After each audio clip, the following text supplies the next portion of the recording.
Sejam muito bem-vindos a todos os AVCasters ao nosso novo episódio. Hoje a gente vai tratar sobre essa grande oportunidade que a gente está passando aqui no Brasil na renda fixa. E antes de iniciar, você já conhece, né? Padrão, curte, compartilha, segue nosso canal no YouTube, nas redes sociais, que vai ser um prazer ter você aqui cada vez mais perto de nós, tá bom? Então, como havia falado, no nosso novo episódio de hoje, a gente vai conversar sobre essa oportunidade que estamos passando aqui no Brasil na renda fixa. Afinal, o Brasil, historicamente, né, Vitinho, é um país onde a gente tem juros muito altos. Muito altos. E, querendo ou não, é uma possibilidade também de ganhar dinheiro com um risco muito mais baixo do que ativos de volatilidade, por exemplo, a Bolsa de Valores, né? Certeza. Então, qual é o tamanho dessa oportunidade que a gente está passando hoje em 2025? Ela é relevante? Se a gente fizer aí um breve olhar histórico, faz aí um pouco mais de 10 anos que a gente não vê uma Selic projetando aí acima dos 15%. Bateu aí quase 17%, né? Recentemente, já voltou um pouquinho, mas a expectativa é projetando para 15%, né? 15%. O último relatório Focus saiu essa semana, né? Que é a expectativa do mercado, é uma Selic a 15%. E a ideia hoje é a gente conversar um pouco sobre isso e como é que você pode aproveitar dentro da tua carteira e também trazer insights aqui de conhecimento sobre esse momento, né? Um ponto muito interessante é que com juros altos desse, também os juros reais, ou seja, aqueles juros que a pessoa ganha acima da inflação também estão super interessantes, né? Então, caramba, tem saído muito sobre isso nas redes sociais e a gente vai traduzir hoje esse assunto para vocês. E aí, Vitinho, já começando aqui, né? Qual é o primeiro passo que todo investidor deveria fazer nesse momento, assim, com juros altos? Bora lá. A gente tem que aproveitar esse momento, como você mesmo falou. Principalmente, a gente tem uma capacidade hoje de fazer uma otimização da liquidez, daquela famosa reserva de emergência, né? E aí, obviamente, para cada pessoa depende da conjuntura familiar, qual o tipo de trabalho, 3 meses, 6 meses, 12 meses, etc. Mas a gente tem uma oportunidade hoje muito interessante porque a gente tem como otimizar essa liquidez, né? Que é aquele dinheiro rápido que você pode querer acessar a qualquer momento, seja por conta de um imprevisto ou até mesmo uma reserva de oportunidade, né? Porque às vezes é bom também deixar distinto uma reserva de emergência, né? Para você algum gasto esporádico com o carro, com algum custo de casa, uma medicação, sei lá, qualquer que seja o motivo. E tem uma frase, tá, Vitinho? Desculpa te interromper. Momentos de crise, momentos de uma incerteza, cash is king, né? Pronto. Então, você ter cash, aí quando ele fala cash é liquidez, né? Você ter liquidez ali disponível para aproveitar oportunidades, pode ser até no mercado também. Total. É muito importante. Total, verdade. E aí podemos sempre pensar em duas caixinhas, né? Uma reserva de emergência e uma reserva de oportunidade, por que não, né? A Bolsa de Valores como um todo, que inevitavelmente abre oportunidades, é interessante ter uma reserva de oportunidade, né? E aí a gente pode se aproveitar desse momento fazendo uso de, por exemplo, ativos isentos, né? Como LCIs, LCAs, agora recentemente também BNDES, né? Lançou um LCD, que é semelhante a um LCI, um LCA, só que é mais voltado para o desenvolvimento do nosso país. Mas, ultimamente, né, teve uma resolução do Conselho Monetário Nacional, agora fevereiro do ano passado, está completando aí um ano mais ou menos, que mudou muito a questão da emissão de novas LCAs e LCIs, né? Mas mesmo assim, a gente ainda consegue ter acesso a esses títulos, tá? Elas continuam sendo isentas de imposto de renda e a gente consegue ter acesso a títulos que ainda são bem melhores do que você deixar, por exemplo, ali no fundo caixa, no fundo DI. Só para contextualizar os nossos AVCasters aqui, qual foi a maior mudança que aconteceu na LCA e na LCI nessa resolução? A mudança principal que aconteceu foi no prazo do investimento. Sim. E no lastro que é permitido às instituições fazerem, né? Porque estava muito... acho que a palavra é meio que banalizado mesmo, né? Qualquer instituição poderia lançar uma LCI, uma LCA, e aí o governo chegou para regular esse mercado que estava meio que... Porque tem uma finalidade por trás, né? Tem que ser investimento direto imobiliário, tem que ser investimento no agronegócio. E se eu não me engano, antes, né, dessa resolução, a partir de 90 dias o ativo já passava a ter liquidez diária. Exato. Então muita gente aproveitou esse momento para, 3 meses ali, né? Tão rápido. Deixa 3 meses aplicado. A partir do dia 91, né, você já passa a ter liquidez num papel com altíssima rentabilidade. E Exatamente. a gente sabe também que o Brasil está passando por um momento difícil, fiscalmente falando. Cada ouvinte aqui sabe a responsabilidade de quem é esse problema, mas eles vão querer faturar mais, né? Então, para desincentivar, né, Vitinho, eu acho que foi muito nessa pegada. Desincentivar esse tipo de investimento e transformar esse dinheiro em outros ativos tributáveis, o governo colocou ali um prazo mínimo maior, que ficou de 9 meses para as LCAs, 12 meses para as LCIs. Se eu não me engano, é exatamente isso mesmo. E lançaram o LCD como mais uma fonte de captação para o BNDES. Que é um banco estatal natural, né? Mas é uma opção ótima para o investidor porque tem um rating excelente. Né? Exato, exatamente. E aí, qual é o grande benefício, né, de você fazer esse investimento em ativos isentos? A renda fixa, por exemplo, ela existe uma tabela, né? E ela vai de 22,5% até 15%. Nos ativos tributáveis. Exato, nos ativos tributáveis, né? Bem lembrado. E aí a gente tem acesso hoje no mercado, mesmo que você pegue uma LCI ou uma LCA com uma taxa de 85% do CDI, só por você ter possibilidade de acessar a esse investimento, já pagando a alíquota mínima, né, do imposto de renda, já é muito interessante. Isso se a gente pensar aí para prazos acima de 720 dias, né, para ativos tributáveis. Uhum. Nas LCIs e LCAs, é como se você já tivesse passado esses 720 dias, né, a partir lógico, obviamente, se não tiver em carência, né, se não tiver mais carência, se já tiver liquidez imediata, liquidez diária, é como se você já tivesse passado por todo esse processo, né, e você pode fazer uso desse dinheiro a qualquer momento, já inserido ali na melhor zona de tributação dos ativos que são tributáveis. Né? Uhum.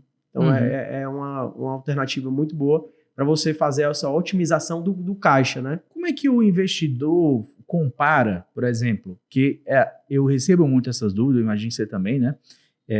Cara, eu estou com um CDB aqui no banco que me paga 102, 103 CDI, 100%. Legal, com liquidez diária. E tem um LCA que me paga 85%. À primeira vista, parece que a LCA é pior. Porque a taxa em relação ao CDI, numericamente, ela é menor. Exato. E existe uma metodologia, né, para a gente poder comparar isso. Exato. Como é que é feito? É basicamente pelo tempo, né? Até 180 dias a gente vai a 22,5%. No CDB? No CDB, por exemplo. Né? E na LCA seria isenta? Isento. Então, se eu tirar 22,5% de 100% do CDI, a rentabilidade final do investidor 77,5%, né? 77,5%. A LCA me pagava 85%. Pronto, a LCA é melhor. Já valeu a pena. Já valeu a pena.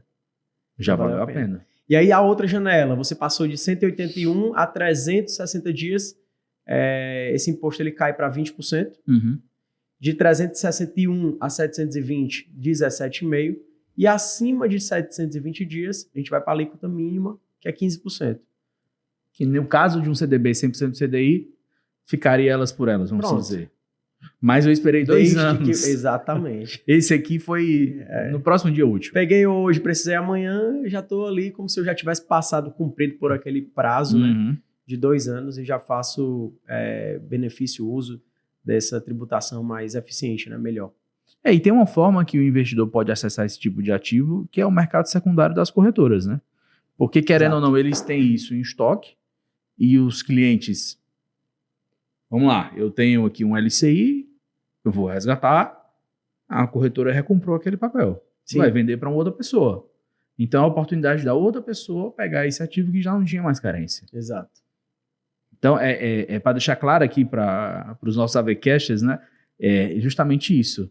Poxa, mas se as emissões eu tenho que esperar 9 meses, por que eu consigo comprar um papel hoje que não tem mais carência? É justamente o mercado secundário das corretoras. Muito bem lembrado. E acaba sendo super interessante isso, né? Você ter acesso a esse tipo de investimento. E sem contar que eles são ativos que possuem cobertura pelo FGC, né, que é o Fundo Garantidor de Crédito, desde que, obviamente, você respeite ali o limite máximo de R$250 mil por CPF, por instituição, né, sendo limitado ali a um valor máximo de R$1 milhão, ou seja, você ter o equivalente a 4 LCAs em 4 instituições diferentes, o CDB do Banco X, CDB do Banco... Aliás, LCA do que Banco... também Que também tem, conta, verdade. Né? CDB também conta. CDB também, né? Do Banco X, Y, Z e Banco A. E aí, cada um tendo 250 mil. No caso, não é hecatombe, né, acontecer e todas as instituições quebrarem, você tem o seu dinheiro garantido pelo Fundo Garantidor de Crédito. E aqui é importante também analisar a qualidade desse emissor, né? Eu sinto que no mercado, às vezes, é natural, os bancos precisam captar, mas todo banco tem um balanço e tem uma saúde por trás ali financeira, né? Então, se há uma análise correta antes de ser investido, eu acho que o investidor também consegue pular ali de casca de banana. Como o Alberto fala, né? Pulou a fogueira. Pulou a fogueira. É uma frase muito falada aqui no nosso escritório. E tem uma coisa que é boa, é pular a fogueira no mercado de investimentos. Demais, né? demais. Às vezes é melhor do que ganhar muito dinheiro, ou pensar que ia ganhar muito dinheiro em alguma estratégia, né? Você só não perder dinheiro já é muito importante. E aí é interessante falar também, Matheus, estava me lembrando aqui, com relação ao FGC, né, o Fundo Garantidor de Crédito. No caso de uma instituição quebrar o seu dinheiro, você vai ter ali o seu limite máximo, né, que a gente comentou agora, e o seu dinheiro, na data que a instituição ela entrou em falência, né, o seu dinheiro ele para de render. Por mais que você vá receber, né, mas você vai perder ali aqueles dias, 30, 60 dias, sei lá, quanto tempo você demorar para reaver o seu dinheiro de volta, o seu investimento, ele fica sem render aqueles dias. Então, isso é interessante também a gente frisar. Eu tive uma experiência de utilizar o FGC junto aos meus clientes, e era na época da pandemia, né? E isso é importante que você falou, porque um dos processos, tá, gente, quando você utiliza o FGC ele cruza ali os CPFs pela região que você mora e ele vai destinar ali uma agência bancária para você ter uma ordem de pagamento lá no seu nome e aí esse dinheiro é depositado para você. Então é exatamente assim que funciona, tá? Para quem tinha curiosidade. E aí demora um tempo, tá? Para sair essa lista, mas é entre 1 a 2 meses o que eu vi das últimas vezes que aconteceu, uma instituição financeira quebrar e usar o FGC. Mas na pandemia ninguém queria ir para a agência. Então, teve casos de clientes da base que tinham medo de sair na rua. Nossa, o cara passou 6 meses, 1 ano para pegar o dinheiro de volta e ficou parado durante esse todo tempo. Claro que aqui eu não estou falando que foi um erro, né? Afinal, muito mais importante é a saúde da pessoa, né? Isso é mais relevante. Mas só para vocês terem uma ideia que acontece dessa forma, né? Esse é o mecanismo. Mavi, cara, e me fala aí, quais são as oportunidades para o longo prazo, cara? Para quem tem paciência e horizonte, meu amigo, tá fantástico. O momento tá lindo, viu? Qual é o grande ponto, né? Quando a gente pensa em longo prazo, e principalmente na história do Brasil, mas isso se repete no mundo inteiro. O que é que corrói o nosso dinheiro ao longo do tempo? É a inflação. Já cansamos de falar sobre esse assunto aqui, né? Então, isso é muito importante, você se blindar em relação à inflação. É você garantir um ganho acima da inflação. Aqui no mercado isso é conhecido como juros reais, tá? Exato. E nesse momento que a gente está passando por toda essa incerteza, exige-se uma remuneração mais alta para o investidor, emprestar dinheiro para o governo, por exemplo, ou para as empresas, pelo nível de risco que a gente está vivendo. Perfeito. E aí, para você ter uma ideia, os títulos do Tesouro estão próximos aí das máximas históricas dos últimos 15 anos. Passaram aí já com folga do IPCA mais 7. Teve momentos aqui nos últimos meses IPCA mais 7,5. Quando é que vai chegar IPCA mais 8? E é engraçado porque desde a pandemia já se falava da grande oportunidade, a IPCA mais 6. Já era fantástico, hoje já tá 7,5. Eu tava esperando tu concluir, cara, que inclusive tava com uma reunião com um cliente assim, há algum tempo atrás, e ele falando assim, cara, se é tão interessante assim o IPCA mais 6, por que a gente não vende tudo e coloca tudo em IPCA mais 6? Sim. Por quê, Aí a gente foi explicar, cara, peraí, não é bem assim. Realmente, quando a gente olha para o longo prazo, uma rentabilidade de IPCA mais 6 é uma rentabilidade muito boa. Mas lembra que a gente está no Brasil, lembra do contexto, tudo pode mudar, e aí a gente está vendo diversos emissores bancários já pagando IPCA mais 8, 8,5. Sim. Né?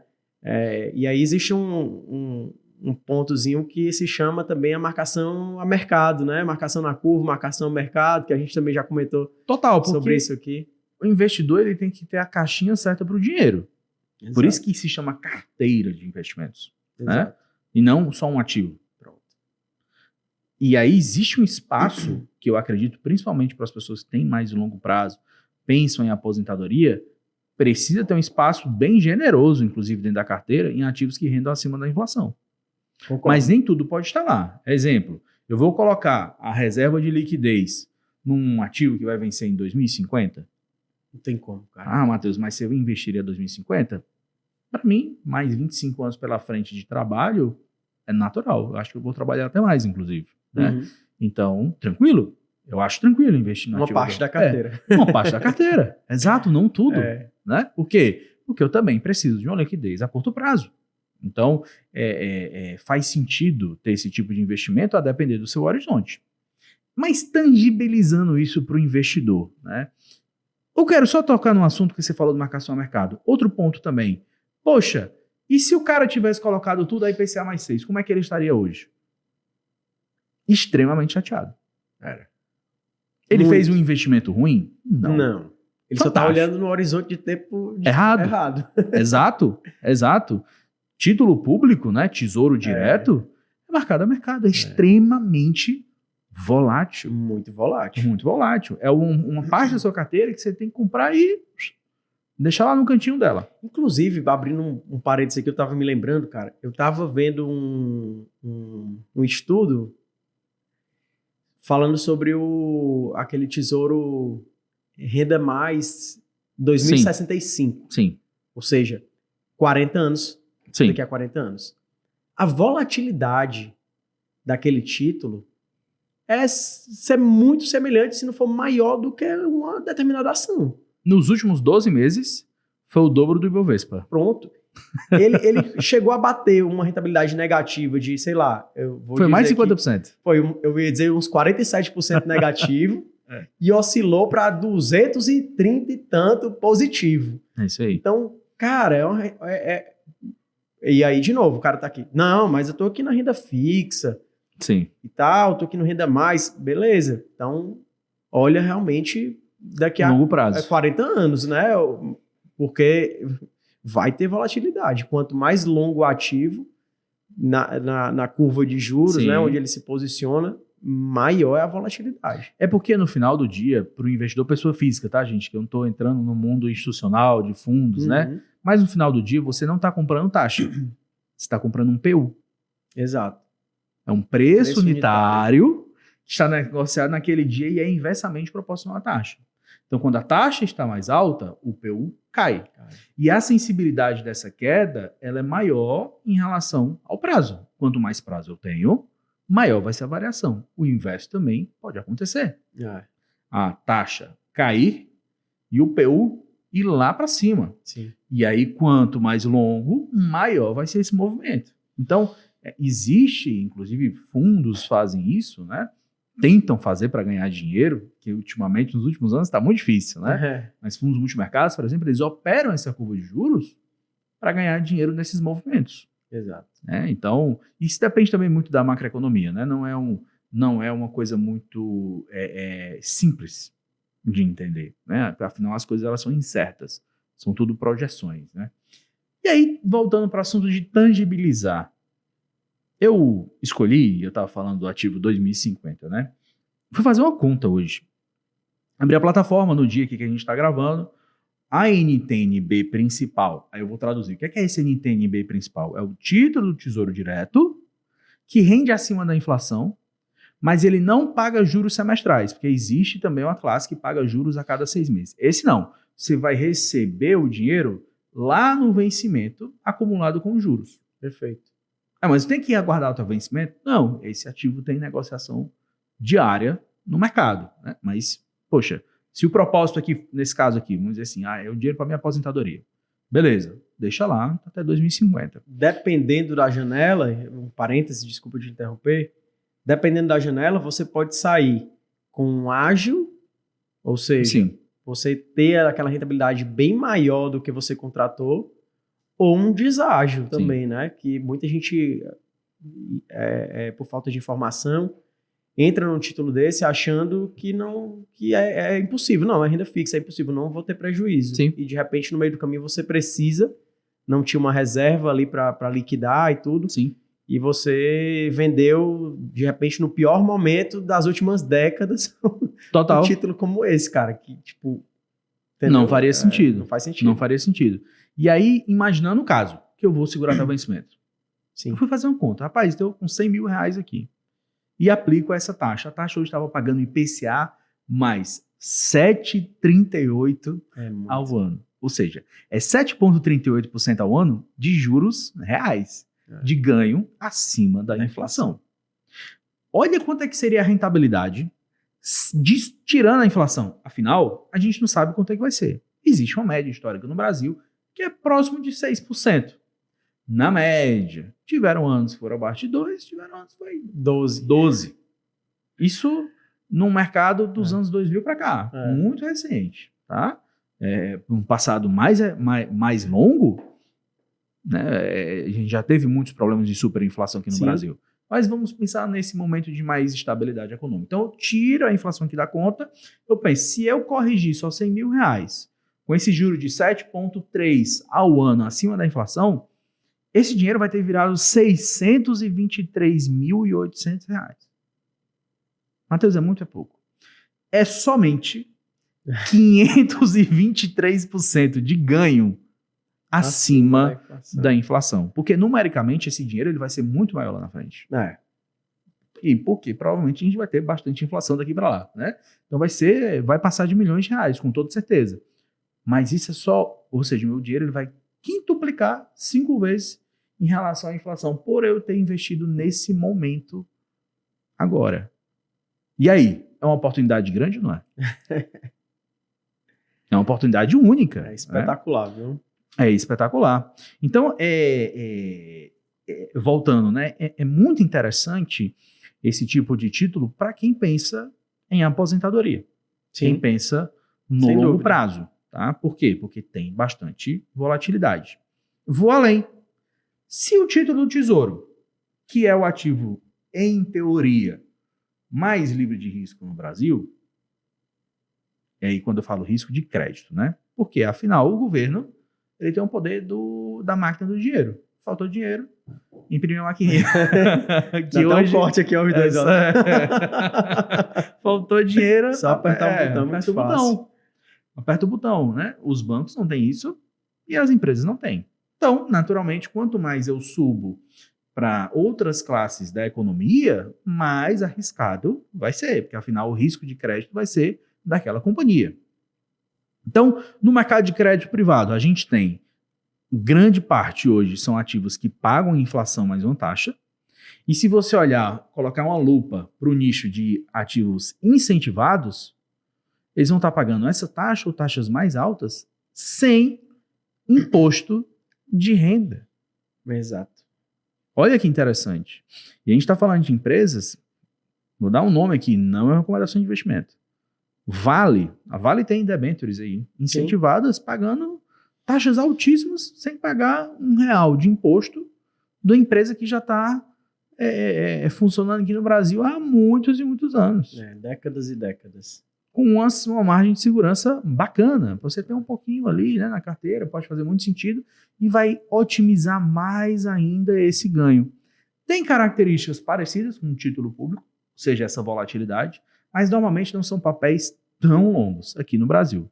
Porque nos Estados Unidos tem bondes perpétuos que tem janelas de recompra, mas pode acontecer essa recompra ou não, e também tem bondes da Petrobras que o vencimento é 2120. Tem. Ou seja, 100 anos. Olha que divertido, né? Você vai morrer e você não vai ver o vencimento do papel. Então, é uma oportunidade muito boa para esse mercado que a gente fala assim de investimentos de longo prazo. E que, se conversar com a tua carteira, pode fazer sentido. E é muito importante a gente frisar, nessa classe de ativos em específico, né, elas não têm cobertura do FGC. O crédito privado, né? O crédito privado, no caso do exemplo aí da Vale, né? Elas não possuem a cobertura que a gente falou no início, de até 250 mil, por CPF, por instituição, do Fundo Garantidor de Crédito. Então, é muito importante, e mais ainda até do que nos emissores bancários, CDBs e etc., LCAs, LCIs, que se faça um estudo realmente aprofundado de cada emissor de empresa, Sim. né? Esse crédito que faz esse Sim. crédito privado, essa debênture incentivada, vendo realmente, estudando o balanço financeiro da empresa, ver se essa empresa é saudável, se ela tem capacidade de pagamento, de se perpetuar por muitos e muitos e muitos anos. E a gente tem até a figura do comitê da gente, interno, que faz esse acompanhamento na unha das instituições. E, obviamente, respeitando uma alocação bem mais conservadora, às vezes de 0,5% do patrimônio líquido. E que o resto do mercado... E o resto do mercado não tá nem aí para isso. Não pula, o resto do mercado não pula a fogueira. E aí eu achei interessante a gente frisar isso aí, né? Porque são ativos que não têm a cobertura do FGC. Então, esse nível de atenção tem que ser exemplar. Porque é importante, quando você analisa uma empresa, eu analisei aqui, beleza, tá sadio, você tá tirando uma foto.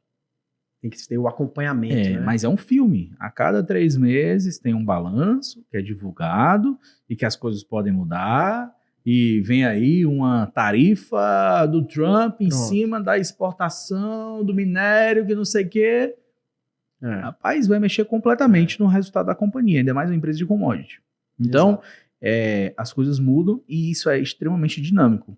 Que me lembrou que dentro dessa classe existe uma forma também de um investidor participar desse mercado sem assumir essa responsabilidade, delegando essa responsabilidade. Primeiro ponto, obviamente, é quando ele tem uma assessoria que tem um comitê de investimentos que vai fazer esse acompanhamento para ele. E existe uma segunda forma, que são através dos fundos de investimento. Exato. Então, na figura do gestor, e o que eu acho que é muito legal no fundo, é assim, você entra e analisa um fundo de debêntures incentivadas. Existem os IPCA+, que inclusive tem uma certa volatilidade, e existem os fundos de debêntures incentivadas atrelados ao CDI. Tem um hedge, né, uma proteção. Alguns fazem swap, né, de taxa, mas a volatilidade acaba sendo muito menor do que o de debêntures, porque os ativos atrelados ao CDI eles são mais lineares. Tá? Por eles serem incentivados, eles não pagam come cotas. Olha que legal, né?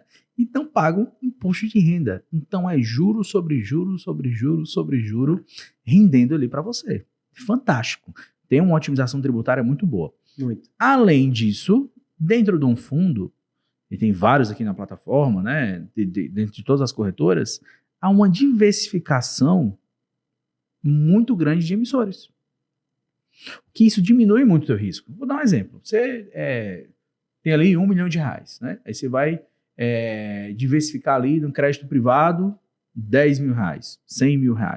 Você não vai conseguir comprar muitos emissores diferentes e a tua carteira também vai ficar difícil ali de acompanhar. Você consegue pegar aqueles R$100 mil e aplicar num fundo, você vai estar aplicando ali em 100 empresas diferentes, através de um fundo só. Então, se passa por um evento ali, um problema numa empresa daquela, o dano é pequeno. É pequeno, você dilui muito o risco, né? Exato, o dano é pequeno. E tem um ponto também dos fundos, é porque os fundos são investidores profissionais, então eles participam de ofertas que muitas vezes são restritas para as pessoas físicas. Não que as pessoas físicas profissionais não possam acessar, mas é que às vezes não tem nem volume para isso. Tem não, disponível. Então eles fecham ali com algumas gestoras que vão dar liquidez e compram a taxas muito atrativas. Então é uma forma também até de justificar, porque afinal o fundo ele tem um custo. Ele cobra uma taxa por isso, né? Então é justificar ele entregar esse retorno a mais. Então eu acho que para a carteira do investidor hoje, aproveitar também um pouco nesse longo prazo de fundos incentivados é uma oportunidade maravilhosa. Sem dúvida. Maravilhosa. Sem dúvida. E aí, Vitinho, assim, como é que o investidor se protege num cenário que hoje a gente está com tanta volatilidade, né? Principalmente nos ativos de renda variável, mas também ali dentro, na renda fixa, não é tão fixa assim, né? Então, como é que ele consegue balancear isso dentro da carteira e ficar mais tranquilo, né? O papel da renda fixa, assim, na minha humilde opinião aqui, ela tem que... Uma das principais características é ter aquele colchão ali de segurança. Sim. Eu, particularmente falando, eu sou um cara que gosta muito de renda variável. E a gente mora... Enfim, independentemente de onde a gente mora, mas inevitavelmente a renda variável, ela varia, né? Claro, claro. Tá no nome, tá no conceito do negócio, né? Já tá no nome da classe, né? E aí você pode... A gente está num momento que a gente tem duas vertentes, né? A gente tem uma bolsa muito depreciada e nada impede de que ela continue ficando cada vez mais barata e mais barata. E a gente tem do outro lado também como a gente já comentou aqui, uma oportunidade ímpar na renda fixa. Você pode, inclusive, se aproveitar desses dois cenários. A renda fixa ela pode funcionar como um caixa, né? Dependendo da sua alocação, na composição do portfólio. Bolsa caiu, eu tinha 10% em bolsa, caiu, foi para 7%, 8%. Faz sentido fazer um rebalanceamento na estratégia da carteira? Seu momento de vida permite... você está ali no horizonte de investimento para o longo prazo, cara, a gente pode muito bem tirar um pouco, mesmo enxergando esse cenário muito interessante de renda fixa, usar essa renda fixa como uma espécie de um caixa, né? E assim também, quando a bolsa se valorizar mais à frente, e você tinha como meta deixar ali 10%, e a gente chegou a 15%, faz sentido também tirar esse excedente, né? Desde que, obviamente, as condições da carteira, né, os percentuais se mantenham no planejamento. Tira o excedente, joga para a renda fixa de novo. Um rebalanceamento da carteira. O famoso rebalanceamento. É uma estratégia muito utilizada, muito difundida, parece muito... besta mesmo, meio, né, beabá, assim, feijão com arroz, mas que funciona bastante. Que eu acho que o rebalanceamento, Vitinho, assim, ele ajuda a gente a se posicionar, se você mantiver a sua estratégia, né, a alocação por estratégia, ajuda o investidor a se posicionar nos momentos certos. Exato. E saírem também nos momentos certos. Fazer aqui uma comparação. Você acabou de falar, né? Poxa, o investidor ele tinha como meta ter 10% em ações. Essa carteira subiu para 15%. Por valorização, significa que o mercado está lá no high. Pronto. Tá todo mundo querendo comprar bolsa. Tá saindo no jornal, os amigos estão comentando, né? Exatamente. Aí você tá fazendo o quê? Vendendo. Mandando para renda fixa, que provavelmente nesse momento não vai ser a coisa mais atrativa. Não vai. Você está indo contra a manada, mas você está obedecendo a sua estratégia. E aí, chegou o belo dia que aquela carteira que tinha 10% virou 5%, 6%. E a tua renda fixa, que era 90%, vamos dizer que todos os ativos fossem só renda fixa, né? Mas tem outras classes, claro, passou a ser 95%. Ninguém tá querendo comprar bolsa. Isso que eu ia falar. Aí todo mundo vende. E você tá com a oportunidade na mão de seguir sua estratégia, rebalancear novamente a carteira e comprar ações. Exatamente. É contra-intuitivo, tanto na venda quanto na compra. Perfeito. Porém, é onde tá... porque parece que é assim uma coisa, né? O brasileiro, tu comprou essa camisa. Loja tal. No dia normal dela é R$300. Aí... Tá na promoção. Black R$100. Friday, R$100. Não, comprar não. Deve ter alguma coisa aí. A pessoa, é natural que com roupa, a gente vai lá e aproveita, né? Compra. Mas nos ativos de risco parece que não é assim o negócio. Quando tá de graça, a pessoa vai lá e vende. E óbvio que tem uma resposta por isso. Muita gente não sabe analisar também, né? Total. E eu faço um outro exemplo aqui também legal que eu me lembrei. Você tem um apartamento, um imóvel que você tá querendo muito comprar. Tu já tem, sei lá, fazendo comparação de ações, né? Tu já tá exposto na classe de ativos. Sim. Já foi validado no teu planejamento que faz sentido você ter. Inevitavelmente você vai, e aí mais uma vez, né, tirar aquela a gente tem que tirar aquela ancoragem de um planejamento de longo prazo. Porque eu perdi para o CDI, esse ano a gente não bateu o CDI. Você tem que escolher o que é que né? Sim. Você quer que o seu dinheiro mantenha um poder de compra no longo do tempo, então a gente vai parar de olhar para o CDI e vamos superar a inflação. Isso. Né? Então, assim, você tem um imóvel que você quer comprar. Só abrindo parênteses, porque senão o cara fica assim, o CDI tá alto, agora eu quero CDI. A inflação tá alta, agora eu quero inflação. Vixe, o dólar subiu. Eita, vamos comprar dólar. E a bolsa tá no topo histórico, eu quero aí bolsa. A carteira vira um baita de um Frankenstein. E não tem estratégia nenhuma. E aí você sai mudando tudo. Pulando de galho em galho, entendeu? E só perdendo dinheiro. Muito provavelmente. Pula, perde dinheiro. Aí repita até quebrado. Pronto. Falou tudo. E aí você tem um imóvel que você tá olhando, fazendo um comparativo da carteira, você já tem no portfólio, e normalmente ele custa 1 milhão. Certo. Né? E você tem você olhou e, cara, tá 600 mil. Não vou comprar não, porque pode ser que ele fique 500. Cara, mas pode ser que ele volte para 1 milhão de novo. Tu não já queria comprar ele? Todo momento que você acorda e você não vende suas ações, você tá escolhendo comprar. Total. Não é? Total. Então, assim, já tá na sua carteira. É uma empresa que faz sentido, é uma empresa boa, é um ativo bom e tal. Cara, vale 1 milhão. Tá 600 mil. Tu quer comprar agora quando tiver 1,5 milhão? Tem espaço para aumentar na carteira? Tem. Cara, então tem que ser contra-intuitivo, porque... Resumo, não queira acertar a crista da onda. O olho, né? O olho azul da mosca. O olho azul da mosca, ou então o fundozinho ali do vale. Não queira. Não dá para acertar sempre o melhor momento de comprar, o melhor momento de vender. É impossível. Às vezes você vai acertar um momento ou outro ali, mas repetir isso com constância no longo prazo é impossível. Total. Né? E aí, voltando para a renda fixa, né? As classes que a gente tem na renda fixa.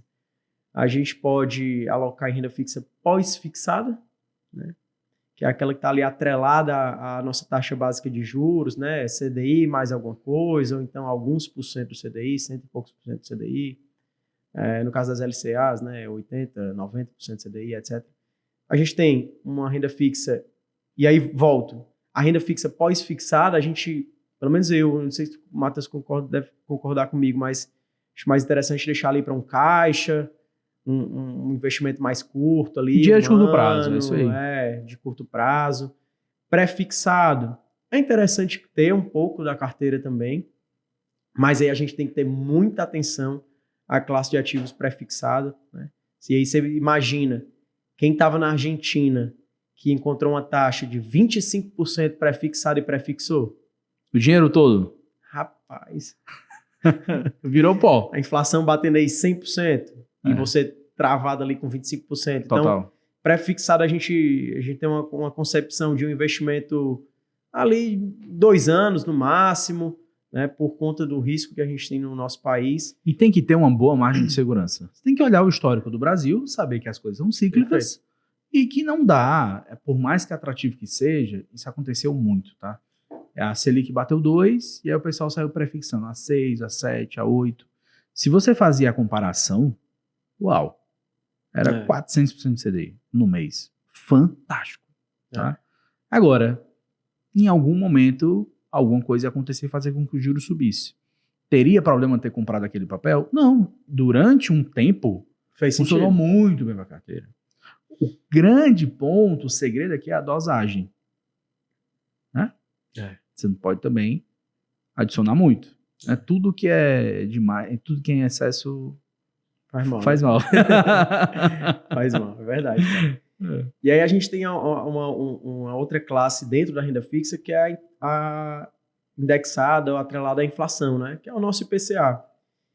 E aí a gente inevitavelmente acaba comentando sobre, cara, eu acho que esse IPCA não é real, né? A minha inflação não é essa, quando eu vou no mercantil não é isso, tal, mas infelizmente é o que a gente tem para minimamente ali no mundo dos investimentos, né? É o que a gente tem mais próximo que a gente pode tentar superar essa inflação, né? Que é do nosso país. E assim, o mundo inteiro se baseia com o seu indexador. Nos Estados Unidos tem o CPI, no Brasil é o IPCA, em cada país da Europa tem o seu medidor de inflação. Sim.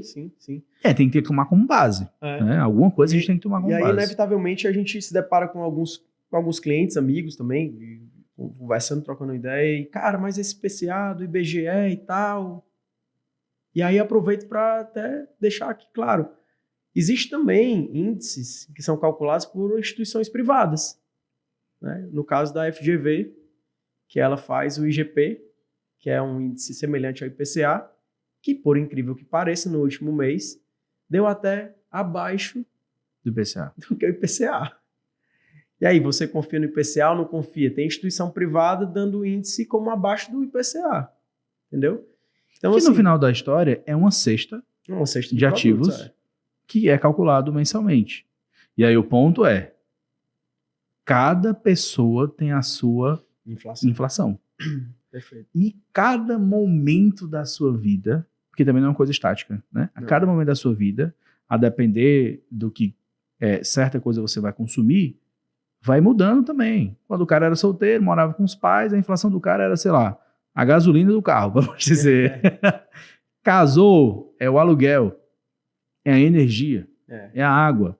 Aí teve filho, 10 anos depois, passou até o colégio, né? Se aposentou. Então, olha, 4 momentos aqui da vida da pessoa, necessidades completamente diferentes, inflações totalmente diferentes. Né? Então, precisamos encontrar uma média. Que média é essa que a gente se baseia no Brasil? IPCA. IPCA, verdade, é isso aí. E aí, cara, muita gente entra no ativo sem o mínimo de entendimento, como a gente comentou aqui, e às vezes sai no pior momento possível, né? Então, de novo, portfólio de uma carteira de investimentos, ela tem que conter diversas classes de ativos, né? Diversificar mesmo, para que ela seja vencedora no longo do tempo, né? Total, eu acho que uma forma muito bacana de um investidor diminuir esse risco é aportes periódicos. Sim, vai fazendo preço médio. Tudo. Porque você vai, minimamente, obedecendo a tua estratégia, ter uma rentabilidade próxima à média do mercado. Exato. E que é muito boa, por sinal. Sim. Na renda fixa é muito boa. Né? Então, é ruim, às vezes, o cara recebeu o dinheiro da vida, aplicou tudo no longo prazo no momento. Ele pode ter feito o melhor negócio da vida dele, ou ele pode ter feito um negócio muito ruim. Só que ele só vai descobrir isso depois de alguns anos, que a economia ela é cíclica, né? Cíclica e volátil também. Então, até quando você recebe um dinheiro grande assim, você tem que ir alocando aos poucos. Deixa aplicado em caixa. Ah, mas é oportunidade. Calma. Vai com calma. Oportunidade do momento. Isso. vai com calma. Vai aplicando, vai balanceando essa carteira, vai colocando ativos que também retornem juros, que aí você também, mesmo que não tenha capacidade de aporte, a tua carteira vai se reciclando, ativos vão vencendo e vai indo para a média de mercado. Legal. É uma Sim. excelente forma, né? Eu acho que dois grandes ensinamentos, né? Você ter uma estratégia bem definida e balancear periodicamente e também ir aplicando de forma periódica. Poxa, minimamente aí você vai diminuir muitos erros. Perfeito. Mavi, e, cara, como é que a gente faz para montar uma carteira de renda fixa inteligente, cara? Perfeito. Você falou das classes, né? Realmente é importante ter uma diversificação de classes. É engraçado que quando você entra na plataforma, eu já fiz essa pergunta para vários clientes, assim, investidores, né? Fulano, vamos aqui escolher um banco. Banco ABC. Aí esse banco ABC, para um ano, o prefixado está pagando 15, a inflação está pagando IPCA mais 8, são CDBs diferentes, tá? E o pós está pagando 110 do CDI. Qual é o melhor? Depende. Você acredita que no D0, naquele dia, os três estão precificando exatamente a mesma coisa? A mesma coisa, nesse exemplo. Mas é certo que aqui na largada, né? Mas lá na chegada, no final da corrida, o resultado vai ser completamente diferente dos três. Talvez alguns um mais próximo do que o outro e outros que possam se distanciar mais. Exemplo, né? Se a taxa de juros cair, o prefixado vai ser um destaque e o pós, a inflação vai cair. Mas se a inflação estourar e a Selic subir, provavelmente o pós e o IPCA vão ser muito maiores do que o pré. Então, como é interessante você ter as três classes de ativos na carteira, de uma forma que converse com o teu perfil e com os teus prazos, né?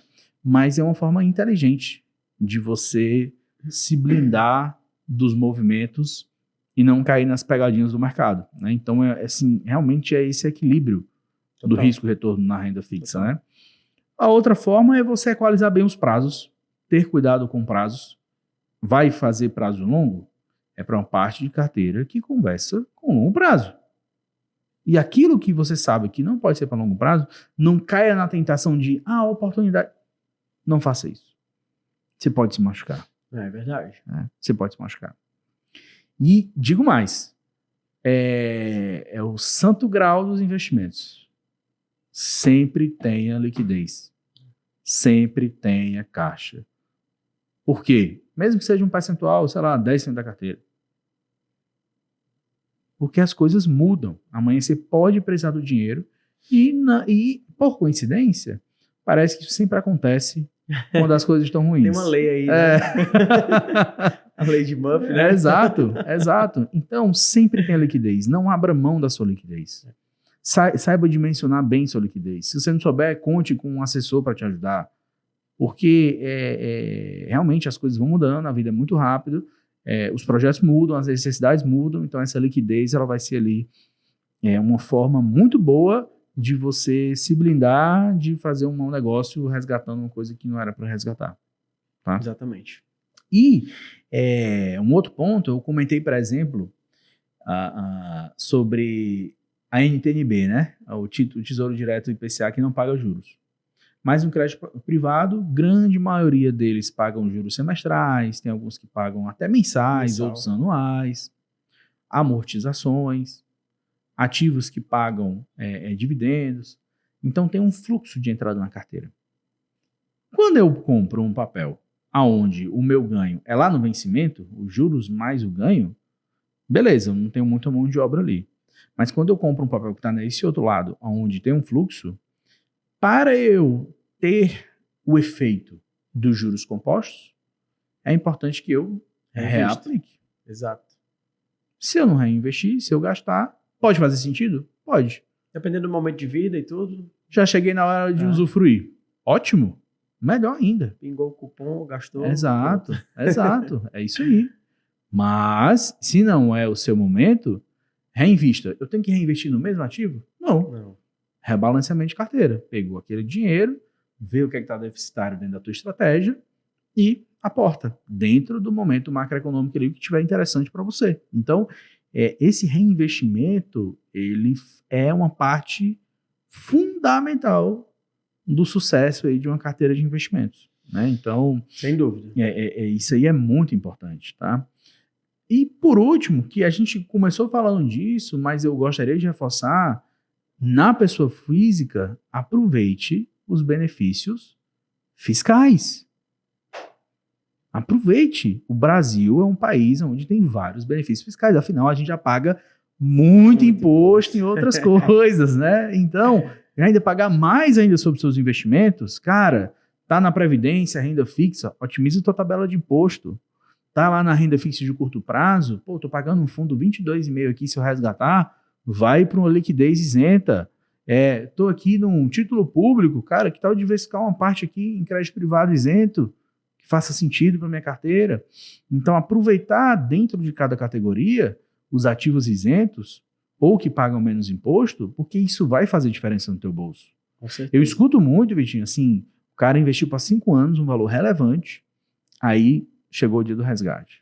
O cara, foi isso aqui, Matheus, 8 mil, 10 mil que foi debitado aqui da minha conta, 12 mil reais, 15 mil reais, o que é isso? Imposto? Eu não acredito nisso não. Pois é 15% no caso, né? Porque são investimentos... Dá uma dorzinha, né? Exato, só que durante 5 anos, meu amigo. Entendeu? Isso aí foi o que o governo ganhou sem fazer nada. E retido na fonte. Olha que prazeroso, né? Você ter esse benefício e até falar aqui baixinho, né? Para não dar ideia, né? Mas você ter esse benefício de, poxa, venceu, recebi 100% do que eu apliquei. Então, a otimização fiscal, ela é fundamental de fazer isso de forma estratégica e que, principalmente nesse último governo, muita coisa tem mudado de forma rápida. Então, se atualize também, como a gente comentou sobre as LCAs, as LCIs, mas também teve mudanças nos fundos exclusivos, teve mudança nas offshores, vários pontos de benefícios fiscais estão sendo alterados e que, de repente, vale a pena você se movimentar e começar a se mexer para aproveitar o que está agora interessante no mercado, mas seja estratégico nisso. Exatamente. E eu acho que esse é o combo, assim, para o investidor, não é uma resposta simples, né? Deu para perceber, mas é o combo para o investidor montar uma carteira de renda fixa que seja inteligente, né? Adequar o prazo, aproveitar os benefícios, diversificar os emissores, né? E as classes também do papel. E ainda digo mais, né? Hoje, com esse mercado evoluído que a gente tem, não é só renda fixa brasileira. Exato. Tem renda fixa bem também lembrado, fora do Brasil. Está num momento muito interessante, então você consegue ter ali uma diversificação fenomenal. Verdade. Tem mais alguma coisa para comentar, meu amigo? Cara, acho que não. Acho que a gente conseguiu abordar bastante coisa. Ficou um conteúdo bem legal. Acho que vai ajudar aí muita gente. Vai agregar valor aí a muita gente. É isso aí. Essa é a ideia. Então, eu queria é agradecer a cada AVCaster que está aqui conosco, assistindo nesse momento. Gostou? Comenta aí no final. Fala aí pra gente o que você achou. Se tem algum assunto que você gostaria que a gente abordasse nos próximos episódios, né? E não esquece, clica aí no joinha, né? Dá um like nesse vídeo para que ele possa ser impulsionado e outras pessoas também possam vir através do nosso canal. Segue a gente nas redes, né? Lá no canal da Aplix Capital e a gente te espera no nosso próximo episódio. Um grande abraço.